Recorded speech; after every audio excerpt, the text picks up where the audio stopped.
Vamos a orar en esta hora de la tarde entonces para empezar.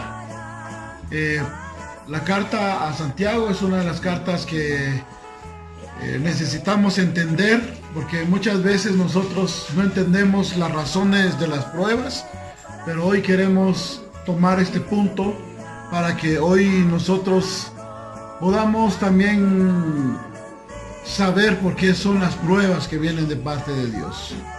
Entonces, sean bienvenidos en esta hora de la tarde y que Dios les continúe bendiciendo.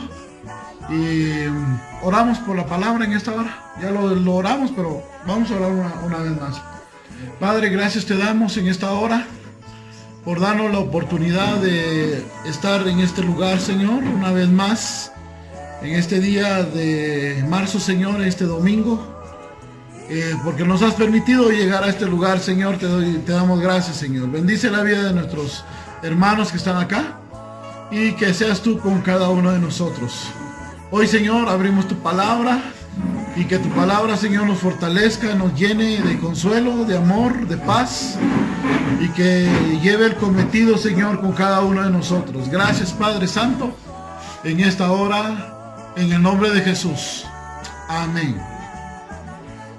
Muy bien, vamos a leer la carta de Santiago en los versículos 1 al 5. Amén. Carta de Santiago en su capítulo 1, versículos 1 al 5. Aquí en mis manos tengo la versión internacional. Va a diferir un poco con lo que ustedes tienen, pero es similar. Yo les voy a ir preguntando también. Creo que Polo tienen unas versiones diferentes. Wilson trae la versión de lenguaje actual. Lo vamos a estar molestando. Olimpia tiene la Dios habla hoy. Polo, ¿cuál es la versión que traes? Muy bien, entonces ya tenemos otra versión ahí. Y yo tengo la internacional. Y por lo regular ustedes tienen la Reina Valera 60. Entonces tenemos como 5 o 6 versiones aquí, gracias a Dios por eso. Y hoy pues vamos a leer. Lo leo yo acá para que todos escuchen. Dice versículo 1, Santiago. En unas versiones va a aparecer Jacobo, pero ya vamos a explicar eso. Santiago, siervo de Dios y del Señor Jesucristo, a las 12 tribus que se hallan dispersas por el mundo. Saludos. Versículo 2, hermanos míos, considérense muy dichosos cuando tengan que enfrentarse con diversas pruebas, pues ya saben que la prueba de su fe produce constancia, y la constancia debe de llevar a feliz término la obra, para que sean perfectos e íntegros sin que nada les falte. Si a alguno de ustedes le falta la sabiduría, pídasele a Dios y Él se la dará, pues Dios da a todos generosamente, sin menospreciar a nadie. Versículo 1 al 5. Muy bien, entonces queremos iniciar en esta hora de la tarde hablando un poquito del trasfondo de Santiago. Este Santiago ha sido traducido como Santiago en las versiones en español, pero en el idioma original, en que se escribió la Biblia, que es el idioma griego, en caso del Nuevo Testamento, el nombre de Santiago no aparece, sino el nombre que aparece es Jacobo. Jacobo. Por eso ya en algunas traducciones en español no aparece la palabra Santiago, sino aparece la palabra Jacobo. Entonces, si usted tiene alguna Biblia que diga Jacobo o tiene alguna otra que diga Santiago, no vaya a pensar usted que es diferente personaje, sino que es la traducción que se le ha dado. Entonces, Santiago y Jacobo es lo mismo, es el mismo autor. Entonces, en algunas Biblias van a aparecer como Jacobo y en algunas otras va a aparecer como Santiago. Por ejemplo, la Reina Valera 60 dice Santiago, ¿verdad? La traducción del lenguaje actual, ¿cómo dice Wilson? ¿Jacobo o Santiago? Santiago. ¿En tu versión, Polo? Santiago. Santiago. Entonces, ¿en la versión de Olimpia? Santiago. La versión que yo tengo aquí, la versión textual, dice Jacobo. Y algunas otras versiones, como la versión de la Biblia de las Américas, dice Jacobo. Y las versiones más recientes cambian ya el nombre de Santiago por Jacobo. Pero tiene una explicación, ¿verdad? Pero le estamos diciendo que es el mismo. Entonces, Santiago es el que escribe esta carta. ¿Sí? Santiago. ¿Pero qué es Santiago? Dirán ustedes. Santiago, el hermano del Señor. Quiero decirles que cuando Jesús estuvo aquí en la tierra, Jesús tuvo varios hermanos en la carne. Medios hermanos. No son hermanos en sí de padre y madre, sino fueron hermanos solamente de madre. Eso lo dice la palabra de Dios. Hay muchos versículos que nos dice eso en los evangelios. En el capítulo 4 de Marcos habla de que por lo menos tuvo 4 hermanos el Señor. Uno que se llamó Santiago, otro que se llamó José, otro que se llamó Judas, y hay otro que se llamó, creo que tuvo otro nombre, pero era por lo menos 4 hermanos y 2 hermanas, aparte del Señor. Entonces, este Santiago, este Jacobo que empieza a hablar acá, es el Jacobo, el hermano del Señor. El hermano, el medio hermano de Jesús. ¿Sí? Este Santiago que escribe. Porque hay otros Santiagos que fueron discípulos de Jesús, pero hubo un Santiago que fue decapitado por Herodes. Eso nos damos cuenta en el libro de los Hechos. Ese Santiago no es el que escribe esto, porque él murió antes. Pero este Santiago es el hermano del Señor. Pero dice que Santiago es un siervo de Dios y del Señor Jesucristo. Es interesante ver que Santiago aquí ya no se pone como el hermano del Señor, ¿verdad? Santiago, el hermano del Señor Jesús.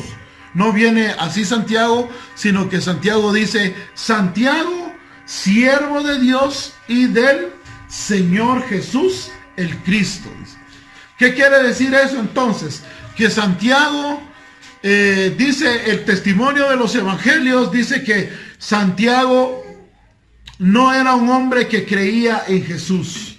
Dice que ni sus hermanos creían en Jesús cuando él estaba aquí en la tierra. Pero obviamente dice la palabra de Dios en Hechos capítulo, en Romanos, perdón, lo que estábamos viendo la semana pasada, Romanos dice que después de que Jesús resucitó, todas las personas, incluyendo los discípulos, fueron confirmados en la fe y creyeron que Jesús era el Cristo y era el Señor. Y entre todas esas personas estaba este siervo del Señor, el hermano de Jesús, que se conoce como Santiago o Jacobo. Entonces él llegó a ser un discípulo de Jesús, aunque cuando el Señor Jesús estaba todavía en su ministerio terrenal, él no creía en Jesús. Era normal eso, ¿verdad? Él era hermano de él. Y dirán, bueno, ¿y este qué? ¿Y qué se cree? No es nuestro hermano mayor, pues, ¿y ahorita de qué se la lleva? Y dice que se avergonzaban mucho de él. Ese es el testimonio que da la Biblia en los evangelios de los hermanos de Jesús. Le decían, sube tú primero a la fiesta. Pero porque no se querían ir con él. Y luego ellos subían a la fiesta escondidas de Jesús. Entonces, cuando iban a Jerusalén, Jesús no fue bien querido por sus hermanos hasta después de la resurrección, donde se confirmó que verdaderamente él era el Hijo de Dios. Y dice la Biblia que mucha gente fue confirmada cuando Jesús resucitó de entre los muertos. Todos fueron confirmados en esa época. cuando él se levantó. Bueno, Jacobo aquí se presenta como un siervo de Dios y de el Señor Jesucristo. Quiero preguntarles yo a ustedes en esta tarde, ¿cuál creen ustedes que es el título más grande que uno puede llegar a tener en la iglesia? Vamos a ver, ¿alguien de los que ya estamos mucho tiempo en la iglesia? ¿Qué quisiera hacer usted en la iglesia? Wilson. Predicador. Ese es un título muy elevado, hermano Armando. Wilson. ¿Me traes un poquito de agua? ¿Sabes, Wilson? Alcanzar la vida eterna. Alcanzar la vida eterna. Sí, pero ese no es un título. Miren, pues, hoy en día vivimos en un tiempo donde los títulos son muy altos. Mientras más alto sea tu título, vas a ser mejor reconocido, ¿verdad? Apóstol Wilson Alfaro, ¿verdad? O profeta evangelista internacional Polonio Choco. Y así, ¿verdad? Los nombres engrandecen a las personas, pero en el Nuevo Testamento no es así. Pablo se describía como un apóstol, pero cuando Pablo decía apóstol de Jesucristo, no tenía en mente lo que hoy en día tienen en mente los hombres. Gracias. No tenía en mente lo que tienen en mente los hombres ahora. Ni siquiera pastor tal, ni nada, no. Pablo siempre se presentaba también como siervo de Jesucristo. ¿Y qué es la palabra siervo? Servir a Dios. Servir a Dios, pero ¿qué conlleva la palabra siervo? Ustedes entienden cuando ustedes le dicen a una persona, siervo del Señor, que Dios te bendiga, ¿qué le están diciendo ahí? Pero miren, la palabra siervo lleva una connotación. ¿A quién le gustaría ser esclavo o esclava hoy en día? Vamos a ver. ¿Entienden el término esclavo? ¿Qué es un esclavo? Tiene que trabajar para uno. Ajá. ¿Qué es un esclavo, Wilson? Alguien que ha sido comprado. Claro, alguien que ha sido comprado. Pero el esclavo no tiene derechos. ¿Sí? Así como decía la hermana Agustina ahorita. El esclavo tiene que trabajar y trabajar y trabajar. Yo creo que si la semana pasada les dije, estábamos viendo una película con mi esposa uno de esos días que se llama 12 años de esclavitud. Ana, pero qué tristeza da ver esa película. Que esclavizaron a un hombre por 12 años. Y ese hombre, porque no llegaba a la meta, fíjense, lo ponían a cortar algodón. ¿Sí? Había una mujer que hacía, creo que 500 libras de algodón cortaba en el campo. Y él solo llegaba como a 190 libras nada más en el día. Entonces venían, aparte de que trabajó todo el día debajo del sol y todo, por no haber llegado a la meta, le daban sus latigazos. Y no tenía derecho a comer. Ese era lo que representaba un esclavo. Y aún en el Nuevo Testamento, los esclavos eran así. ¿Pero por qué razón? La razón la dio la hermana Agustina. Porque fueron comprados por precio. Mucha gente en el tiempo del Nuevo Testamento llegaban a ellos venderse ellos mismos a otro hombre con tal de que ellos pudieran salvaguardar su vida, con tal de que tuvieran un plato de comida, porque el tiempo de antes era un tiempo muy difícil. Y en ese tiempo difícil muchas veces empezaban a escasear las cosas y la gente tenía que vender sus propiedades y todo, y muchas veces se quedaban completamente sin nada. ¿Y qué podían hacer más que venderse a los hombres ricos que los compraban por precio y que ellos mismos no podían ya salir de ahí? salvo que pudieran comprar otra vez su libertad. Entonces, esa es la idea que se maneja cuando hablamos de esclavitud, de siervo acá. Entonces, Santiago no está diciendo, yo soy el hermano del Señor, yo tengo los privilegios. No, él empieza a reconocerse y dice, siervo de Dios y del Señor Jesucristo. Quiero decirles, mis hermanos, que el mayor rango que nosotros podemos llegar a tener en la iglesia es el de ser siervos de Cristo. ¿Por qué? ¿Cómo si, hermano Héctor? Dirá Armando, ¿cómo si, cómo yo voy a ser siervo o esclavo? Porque quiero decirte que en el momento que tú aceptaste a Cristo, que Cristo ya empezó a ser el dueño de tu corazón, de tu vida, cuando tú lo empiezas a reconocer como tu Señor, Él te compró con su sangre preciosa. O sea que tú eres ahora una propiedad de Él. Una propiedad de Él. Dice la Biblia en Pedro, dice que nosotros no fuimos comprados con piedras preciosas, ni con oro, ni con rubíes, ni con diamantes, cosas que la gente hoy en día valora mucho. No, dice la Biblia que nosotros fuimos comprados ¿con qué, Wilson? Con la sangre. Con la sangre preciosa de un cordero sin mancha, dice. Entonces, hubo alguien que pagó por nosotros, pero no pagó dinero, no pagó nada de eso, sino que pagó con su propia sangre y de ahí nos compró a cada uno de nosotros. O sea, ¿qué quiero decir con eso? Entonces nosotros le pertenecemos ¿a quién? Jesucristo. De Jesucristo. ¿Pero qué somos? ¿Somos esclavos? ¿Somos servidores de Dios? ¿O somos... ¿Qué somos aquí en la iglesia? Somos servidores de Cristo.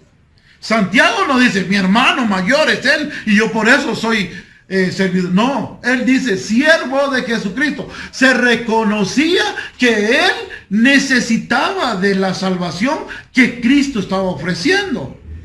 Aunque en el pasado él lo despreció, siendo el hermano en la carne de él, ahora él lo reconoce como su Señor. Y cada quien que reconoce a Jesucristo como su Señor, automáticamente está diciendo, yo soy su esclavo. Ojalá que en esta tarde podamos decir, nosotros somos siervos del Señor. Pero sí somos siervos.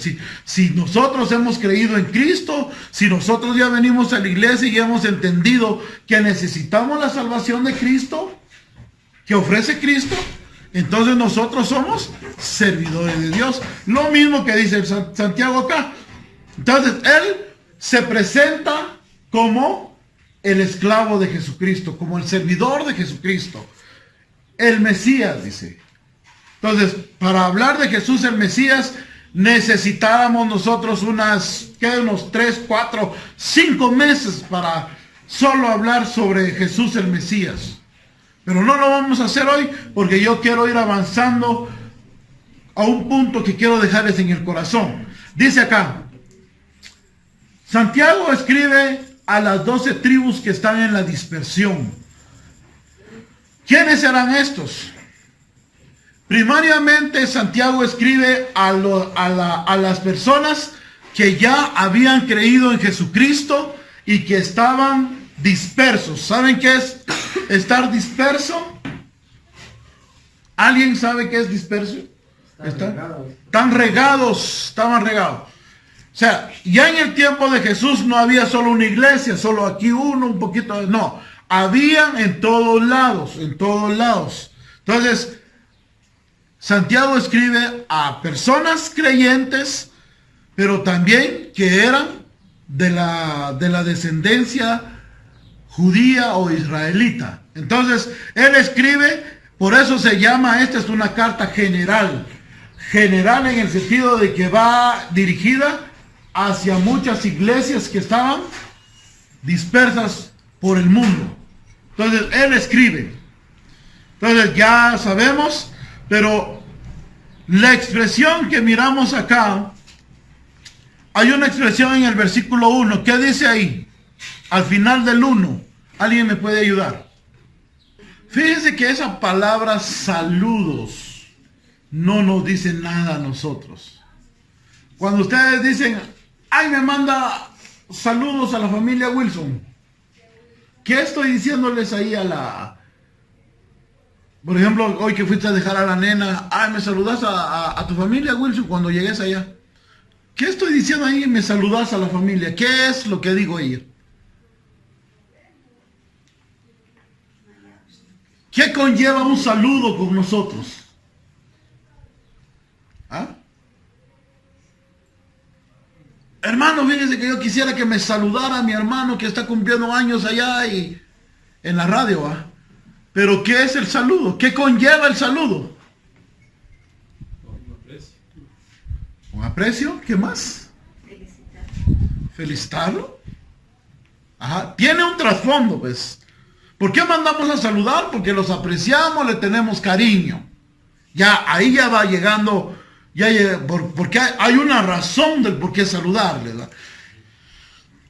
La palabra acá, cuando Santiago empieza a hablar, por eso es que la versión textual a mí me gusta y me encanta esta versión. No dice saludos nada más, sino dice salud. Salud. Y la palabra salud en el griego tiene un significado muy interesante, hermanos. La palabra salud tiene un punto muy interesante. Quiero decir acá. Esta palabra salud conlleva lo que les estaba diciendo, es gócense. Así hubiera sido traducida en nuestras traducciones, en todas las traducciones. Lo que Santiago le estaba diciendo a ellos es gozo a ti. Cuando dice saludos, hubiera sido una mejor traducción decir gócense o gozo para ustedes. Pero yo quiero preguntarles en esta hora de la tarde, nos quedamos una vez más igual. ¿Qué es el gozo? Cuando yo les digo, gózate, hermana Agustina, hermana Isabel, ¿qué significa eso?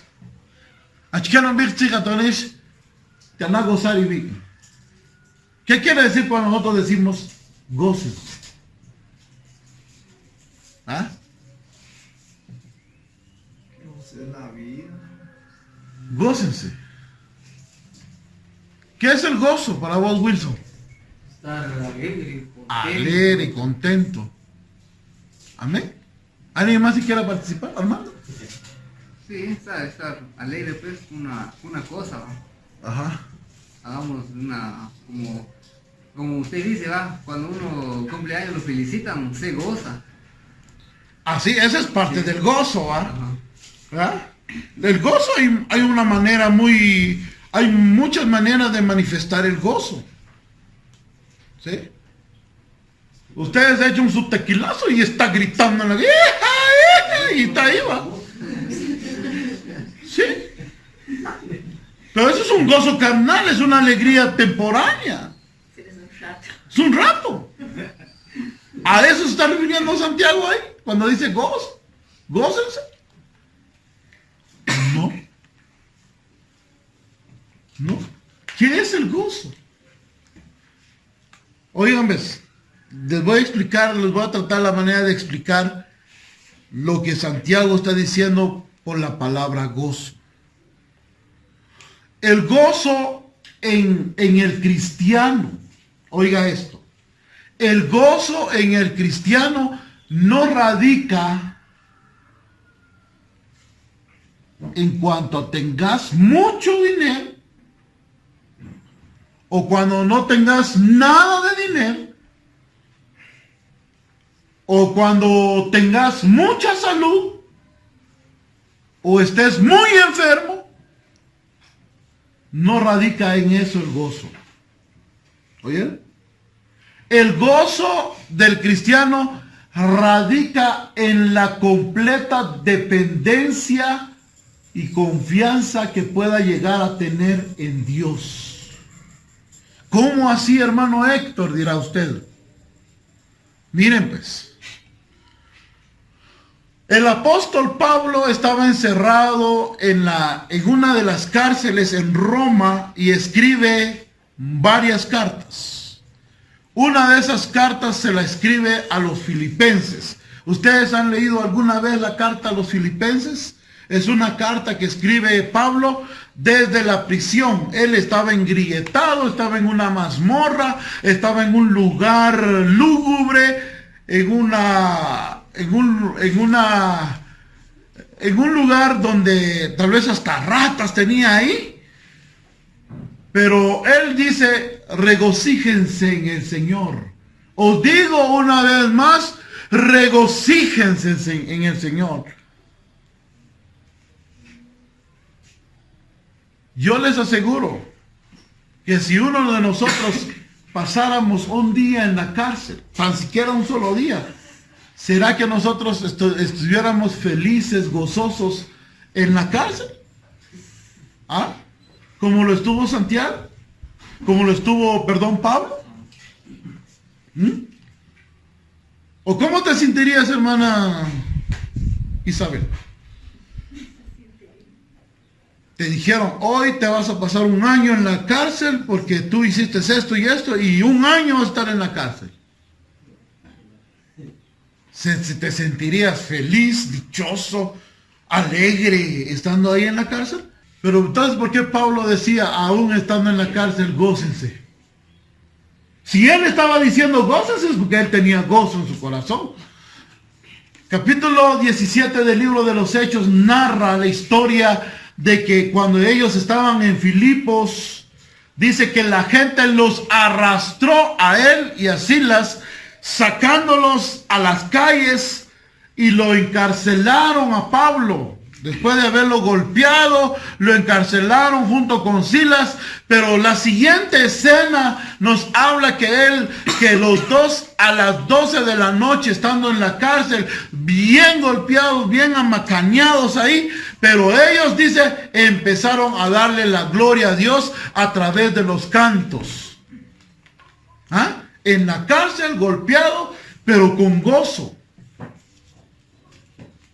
Empezaron a cantar y dice que vino un terremoto y las cadenas, las puertas se abrieron y el carcelero se quería matar porque creyó que se le habían escapado los presos.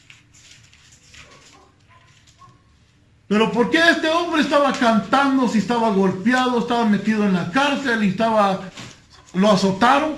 ¿Por qué todavía tenía gozo en su corazón? ¿Por qué?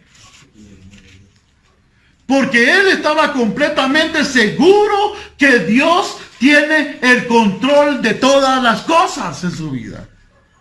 Él comprendía que al que estaba sirviendo, el cual era su Señor era bueno y su Señor nunca lo iba a desamparar, jamás en la vida. Y él tenía una confianza plena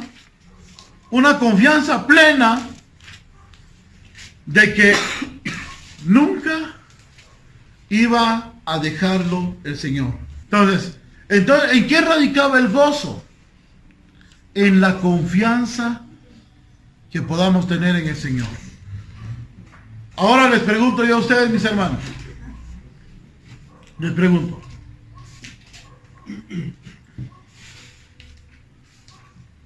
¿En qué radica tu gozo? Cuando estás en una enfermedad, ¿puedes tú tener gozo? Pregunto para los que están enfermos. ¿Tienen gozo en su corazón? ¿O están desesperados? Si están con gozo, si tienen gozo, eso es sinónimo de que ustedes están dependiendo totalmente de Dios en su enfermedad. Oigan eso, pues. ¿Ya?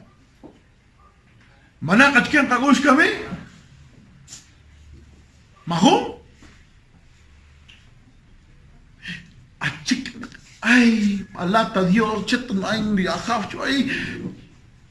estamos tristes porque no tenemos nada que comer. No tenemos gozo en el corazón. ¿Sí?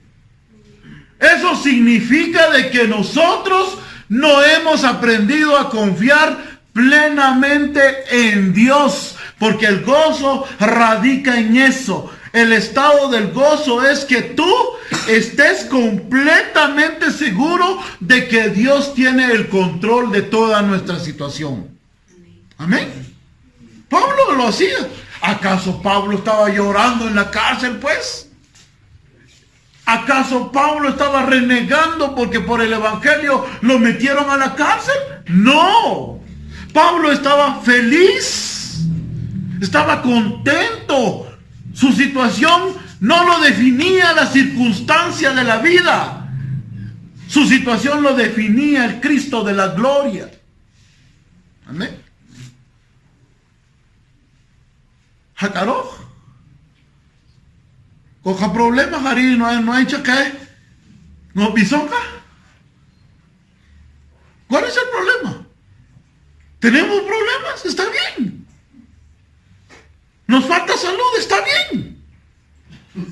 No tenemos trabajo, está bien.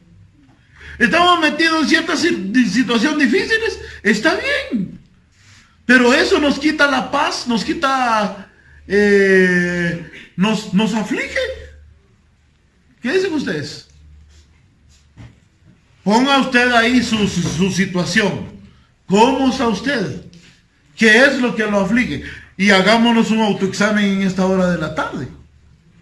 Si todavía los problemas de la vida nos hacen a nosotros estar dudando de Dios, es que el gozo de Dios no está en nosotros. Porque aquella persona que tiene el gozo de Dios está completamente seguro de que Dios es el que está en el control de todas las circunstancias de la vida. Amén. En todas las circunstancias de la vida. Eso tiene mucho que ver con nosotros, hermano. Entonces, Santiago, eso es lo que les estaba diciendo a la iglesia del Señor. Gócense. Pero les está diciendo, tengan completa fe en Dios. Y oigan lo que dice después en el versículo 2. Dice el versículo 2. Hermanos míos, considérense muy dichosos, dice esta versión. Pero la versión que tengo aquí, la versión textual, dice, hermanos míos, tened por sumo gozo cuando os veáis cercados de diversas pruebas, dice. Hermanos, santienta tikikot ibanima atok nishtochtopesh dikin halajaj rubech ayef paikaslen. ¿Qué quiere decir eso? Santienta kishkikot, dice Santiago. Santienta kishkikot atok nishtochtopesh dikin halajaj takrubech ayef. ¿Qué quiere decir eso? ¿Estás feliz cuando estás pasando momentos difíciles, hermano? Haroldo, ¿estás feliz con tu situación? ¿Verdad que no? ¿Ah? Agustín, ¿estás feliz con tu situación? Ajá. Isabel, lo que te están pasando, ¿están felices? ¿Verdad que cuesta? Cuesta. Sinceramente cuesta. Pero ¿por qué Santiago dice aquí? Tened por sumo gozo cuando tengan diferentes pruebas, dice. ¿Por qué debemos de gozar? Ni kikocha si coge un problema chubij. Si managnos no salud, chiquicot. ¿Acaso eso produce gozo? ¿Por qué Santiago empieza a hablar así? ¿Por qué Santiago dice que tenés que gozarte en las pruebas, Wilson?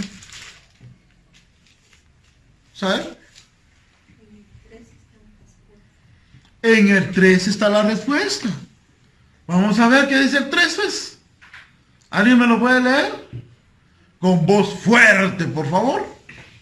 Así cuando su confianza en Dios sea puesta a prueba, ustedes aprenderán a soportar con más fuerza las dificultades.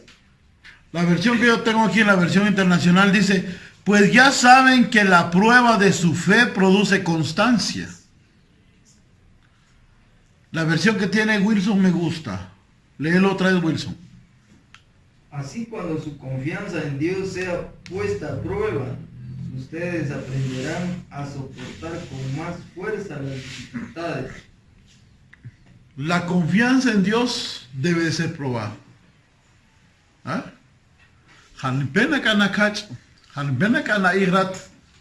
Que confías en Dios. ¿Cuánto confías en Dios? ¿Ah? Ay, camisish, kisqih. Ay, ya checa quito un camicho para que ayefre ne casa. Achque que Dios nos salud cami, Dios santo, achque. Cuando tenemos esas expresiones en la mente, mis hermanos, es falta de confianza en Dios. Santiago le estaba diciendo que la confianza en Dios es el gozo que deben de tener. ¿Acaso Pablo estaba pensando de que se había terminado sus días cuando él estaba en la cárcel? Pues no. ¿Acaso Pablo estaba pensando de que él ya se le habían acabado todas las oportunidades cuando estaba en la cárcel? Jamás en la vida. Él estaba confiado plenamente en Dios. Estaba pasando un momento de prueba muy duro. Pero su confianza estaba en Dios. ¿Y qué hizo Dios con él? ¿Lo dejó tirado en la cárcel? No. ¿Lo entregó en las manos de sus enemigos? No. Dios obró grandemente en la vida de este hombre. Pero ¿cuál era la clave? Que él tenía confianza en Dios. Estaban las pruebas. Pero la prueba de que de verdad somos creyentes es esa. Ay, tan malo Dios que nos mete a las pruebas, ¿va? No. ¿Por qué? ¿Cuál es la razón? ¿Cuál es la razón por qué estás pasando en la prueba, hermano? ¿Cuál es la razón? ¿Habrá una razón, no? Oigan, pues. La razón por la que Dios permite que nosotros seamos probados por las diferentes circunstancias de la vida es para que nosotros lleguemos a ser constantes. La palabra constante quiere decir, oigan esto, Dios lo que quiere es que nosotros vayamos mejorando nuestra confianza en Él cada día. ¿Sí? Cada día. Por eso la prueba va a producir constancia, dice mi versión. Pero la versión, algunas versiones dice paciencia. ¿Y qué es la palabra constancia, hermano Wilson? Las pruebas te van a hacer fuerte. ¿Ah? Vas a pasar la prueba. Ya venciste una prueba, pero va a venir otra. Pero ¿cómo lo vas a vencer? Confiando en Dios. Confiando en Dios. Si no tenemos confianza en Dios, nos vamos a perder. Nos vamos a ir a la deriva y ya al final ni salvación, ni vamos a ser salvos. ¿Por qué? Porque sucumbimos delante de las pruebas. Porque nuestra confianza en Dios era muy débil. Que eso nos dio que nosotros nos hayamos ido y alejado del Señor. Por eso es que muchas personas se alejan del Señor porque no soportan las pruebas. Pero las pruebas no están para que nosotros nos alejemos de Dios. No, las pruebas están para que nosotros nos afirmemos cada día más en el Señor. Amén. Mire pues, otro.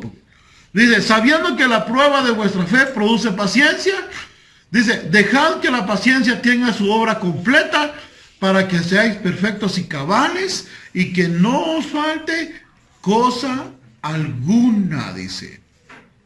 Jesús dijo, quiero decirte que todos nosotros en esta vida vamos a pasar por pruebas, hermano.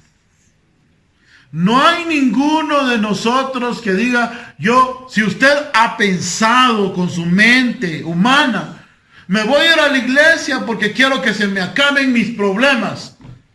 Quiero decirle que usted viene a la iglesia, pero si está esperando eso, definitivamente está equivocado. Porque Jesús dijo, oigan lo que dijo Jesús, Juan 16:33 dice, estas cosas os he hablado para que en mí tengáis paz. Dice, en el mundo van a tener aflicciones, pero confíen en mí, porque yo he vencido al mundo. ¿Cómo nosotros vamos a vencer al mundo? ¿Cómo vamos a vencer las aflicciones? Hermano Haroldo, ¿cómo?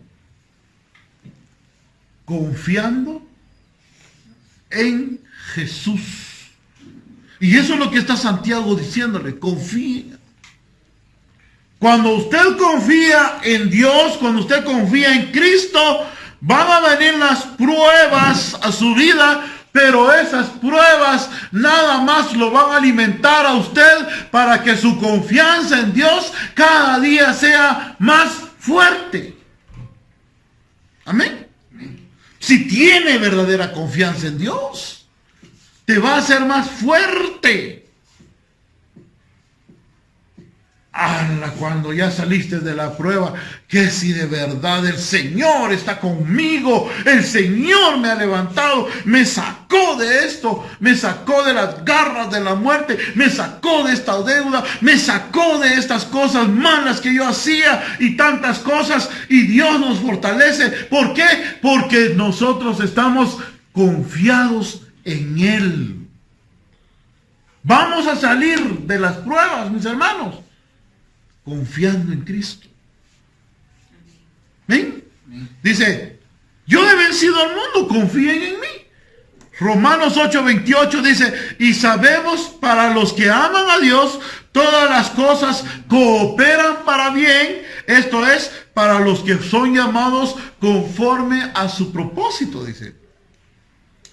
Ay, pero más hermano, yin humor shek ayef. Ni en el chupanjum, hachki no cachupanjum, achke procrajor y Dios chuba, que confíes más en Él. Amén. Achke, pero mari Dios, humur, ni nuyayin, chupangri kayef. Hanari como que acuesta, capanón, mari. Lo que la jorija es que kish, chiquij, roj más, ni kakukop, ajakushi, kirija, haririn, dira jorija. Amén. Esto es lo que Él quiere. Lo que Él quiere es que cada día nosotros estemos plenamente convencidos de que Él es el que nos va a ayudar en toda situación en la que estemos metidos. Amén. No va a ir a buscar también usted a meterse a problemas, hermano. No. Van a venir los problemas a su vida, sí. Pero usted dependa totalmente de Dios. Amén. Y cuando usted va a hacer eso, dice, las cosas van a cooperar para su bien. No vaya a pensar usted, que Dios, mucha gente dice eso, es que Dios a mí no me quiere, por eso es que no me sana. Es que a mí Dios no me quiere, porque no me da un trabajo. Es que Dios no me quiere a mí. No. Las pruebas producen algo bueno en nuestra vida.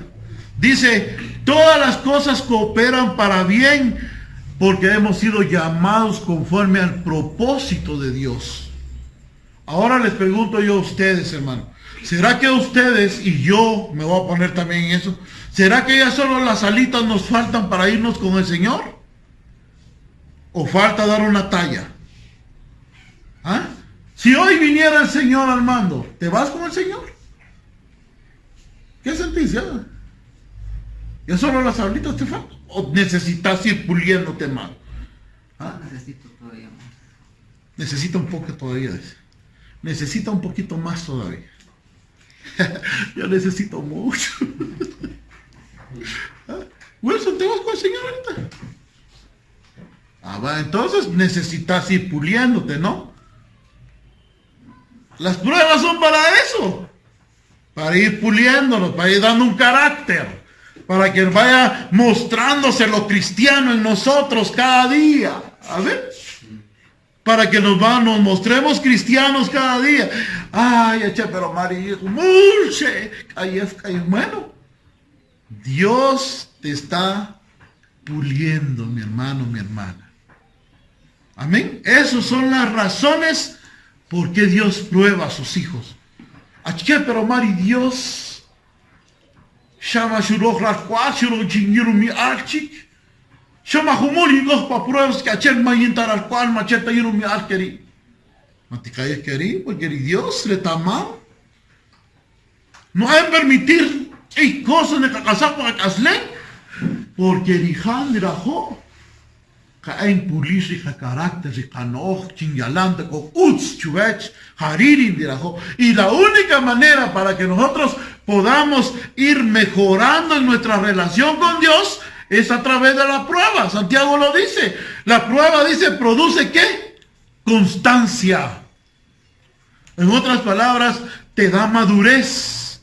Te va a dar perseverancia. Ya no vas a ser la misma Agustina, la misma Isabel, el mismo Haroldo. No. ¿Por qué? Porque las pruebas van a pulir tu carácter. Nos van a hacer mejores cada día. Porque Dios es el que está con nosotros saliendo. Hay pruebas, pero Dios está con nosotros y Él nos va a ayudar a salir de todas esas pruebas. ¿Lo cree? Amén. ¿Creemos que Dios puede ayudarnos a salir de las pruebas? Amén. Amén. Dice Hechos 14:22. Pablo dice, fortaleciendo los ánimos de los discípulos, exhortándolos a que perseveraran en la fe, diciendo, es necesario que a través de muchas tribulaciones entremos en el reino de Dios. Chingo bejakai chikaj, hermanos, hermanas. Chingo bejakai chikaj, nikatzin jalajaj ayev nikakasaj paikaslen. ¿Por qué dice eso? Y usted, triste, porque una gripe que tiene ya está triste, hermano. Ya siente que Dios ya no está con usted. Porque un día de trabajo no le dieron, ya está triste. ¿Ah? Dice la palabra que dice que tenemos que sufrir muchas tribulaciones para entrar al reino de los cielos. ¿Por qué creen ustedes que Dios va a darnos muchas pruebas? ¿Por qué creen ustedes? Ya les dije la respuesta. ¿No está normal? ¿Por qué? Por no estar constancia. Uno, para que tengas constancia y que tengas firmeza, que llegues a la madurez. Si mana asanta cayeva, checa manga, ¿cuándo vas a llegar a ser una mujer madura? ¿Ah? Ya lan a betamangri lutzikli Dios, ¿cuándo? Solo a través de las pruebas. A través de las pruebas vas a entender. Hasta como nga pishabach chakach binet, hermano. Atok shatech para un prueba. A ver, dice, debemos saber que es necesario que nosotros pasemos pruebas de fe. Lo que nosotros somos, Dios no nos tienta a nosotros como para poder que nos aleje de él. No, lo que nos pasa a nosotros son pruebas de fe. A Abraham lo probó, Dios probó. Dame a tu hijo, le dice. A tu Isaac. Pero solo lo estaba probando. A ver hasta dónde llegaba Abraham. ¿Hasta dónde obedecía Abraham? ¿Será que si Dios te dijera, Wilson, dame a Emily, sacrificame a Emily, ¿qué vas a hacer? Pero no aquí, te vas a ir hasta al volcán de fuego, hasta allá arriba. Ahí vas a hacer una fogata, ahí me la vas a sacrificar. ¿Qué vas a hacer? ¿Ah? ¿Qué vas a hacer? Ahorita estamos poniendo que tú eres Abraham. ¿Estás dispuesto a obedecer un mandato de Dios? O hasta aquí nomás, Señor, aquí terminamos nuestra relación. ¿Ah? ¿Qué? ¿Qué vas a hacer? ¿Ah? Si vos no sabés de que Dios es bueno, lo vas a cuestionar. Abraham lo cuestionó. Abraham sabía. Y totalmente Abraham dependía de Dios. ¿Sabe qué dijo? Yo sé que aún de las cenizas puede levantar a mi hijo otra vez. Aleluya. Eso es confianza en Dios. Me está pidiendo eso. A mí me cuesta. Lo voy a hacer. Le voy a obedecer a Él porque primero está Él en toda mi vida. Después está mi familia. En Abaldó el asno se fueron. Isaac tenía 12 años. ¿Cuánto tenés años? 12. Ah, mira, hermano. Cabal, ahí tenés a tu Isaac. Ahí está. Vamos. Y todavía el niño. Papá, fíjate que traemos la leña, traigo el fuego y todo. Pero ¿dónde está el chivito para el sacrificio? No te preocupes, mijo. Dios se va a proveer de cordero. Esa es confianza en Jehová. ¿Ven? Abraham tal vez iba. Difícil, ¿no? Iban con un... Pero es mi rey. Es mi Señor, es mi Dios. Y voy a cumplir con el propósito de Dios. Y fue, subió y puso al niño sobre el altar. Y Dios, como es bueno, no iba a permitir que iba a matar a su hijo. Porque ese no era el plan de Dios. Pero sí era una prueba para la vida de Abraham. No le hagan daño al niño. Ahora sé que tú me temes. ¿Pero a qué? A través de la fe, a través de una prueba. ¿Sí? ¿Cómo es que Dios va a saber que tú le temes? Te va a poner una prueba. ¿Ah?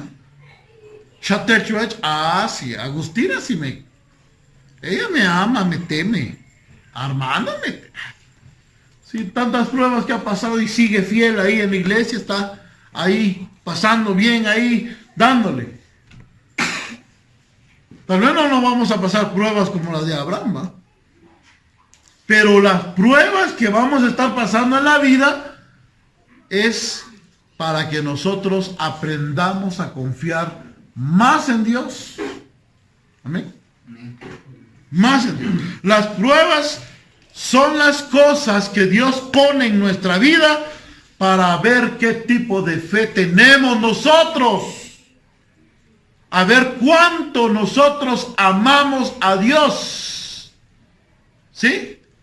Si hoy en esta tarde tu enfermedad está haciendo que dudes de Dios, no amas a Dios. Si hoy en esta tarde tu situación económica está diciendo como que no tienes a Dios en tu vida, no amas a Dios y no tienes confianza en Dios.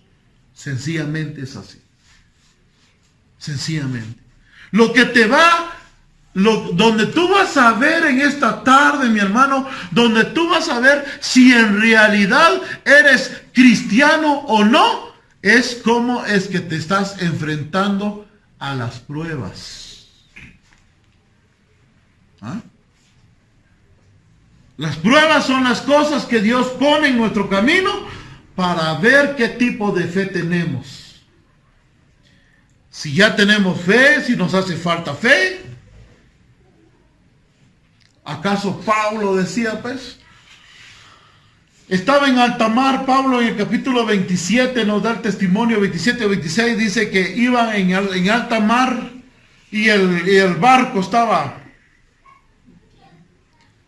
Y ya estaban muriéndose todos en el barco, creyendo de que se iban a morir. Y Pablo oró al Señor. Ante la prueba oró al Señor, Pablo. ¿Y saben qué? El Señor le contestó al siervo, a su siervo. ¿Y sabe qué le dijo?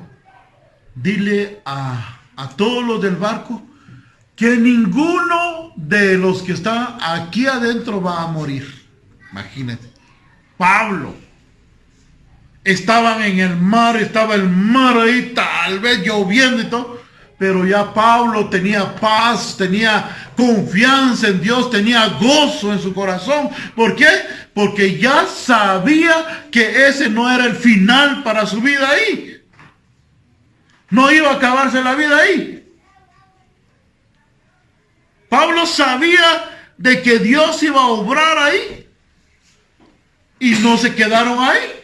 Pasaron momentos difíciles. Pero él les decía a los marineros y a todos los que estaban ahí, coman, hombre. Coman algo. Ya Dios dijo que no vamos a perecer aquí. Por eso tengan paz, tengan... ¿Y cuántos de nosotros cuando pasamos una prueba?